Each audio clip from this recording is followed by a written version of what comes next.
हमारा देश कैसा है? वैसा ही जैसा आप छोड़ के गए थे। यानी कि हम अभी भी अंग्रेजों के गुलाम हैं? नहीं, अंग्रेजों से तो हमें 1947 में ही आजादी मिल गई थी। अच्छा, तो अब तो हमारे अपने लोग देश चलाते होंगे ना? हाँ, तब तो देश काफी आगे बढ़ गया होगा।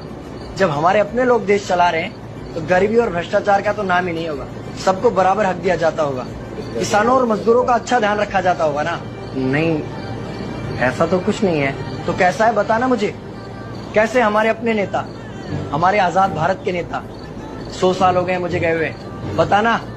हमारे अपने नेता वो तो अपनी जेबें भरने में लगे हुए हैं। आने वाली 7 पीढ़ियों को नहीं बल्कि 700 पीढ़ियों को ना कमा कर खाना पड़े, उस चीज के इंतजाम में लगे हुए हैं। तो तुम लोग क्या कर रहे हो और हमारे देश का युवा क्या कर रहा है?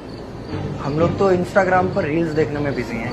यानी कि हमारी कुर्बानी का देश के लोगों पर कोई असर नहीं पड़ा। देश के लोगों में कोई देशभक्ति नहीं, कोई देश प्रेम नहीं। नहीं, ऐसा नहीं है। आपके लिए और देश के लिए बहुत प्रेम है भारत के लोगों के दिलों में। हर 15 अगस्त और 26 जनवरी को तिरंगा फहराते हैं, पूरे जोश के साथ भारत माता की जय बोलते हैं और आपकी डीपी भी लगाते हैं। और भारत और पाकिस्तान के क्रिकेट मैच के दौरान तो हमारी देशभक्ति पीक पर होती है। तुम इसे देशभक्ति समझते हो? तो फिर क्या है देशभक्ति? अगर तुम्हारी देशभक्ति समाज को सुधारने में, गरीबों को अच्छी शिक्षा या बराबर का हक नहीं दिलाती तो कोई काम की नहीं है तुम्हारी देशभक्ति।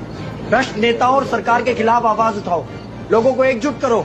लेकिन अगर हमने सरकार के खिलाफ आवाज उठाई या नेताओं से सवाल पूछे तो हमें एंटी नेशनलिस्ट कहा जाएगा या हमें गद्दार करार दे दिया जाएगा।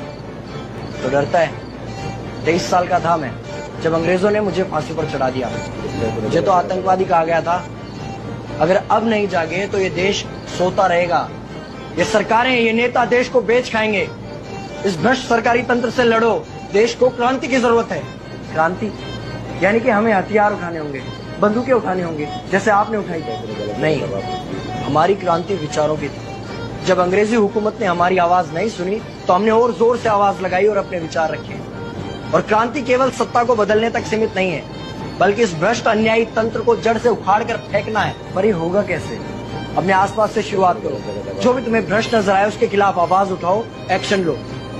तुम्हारे टैक्स का पैसा नेताओं की जेब में जा रहा है, हिसाब मांगो।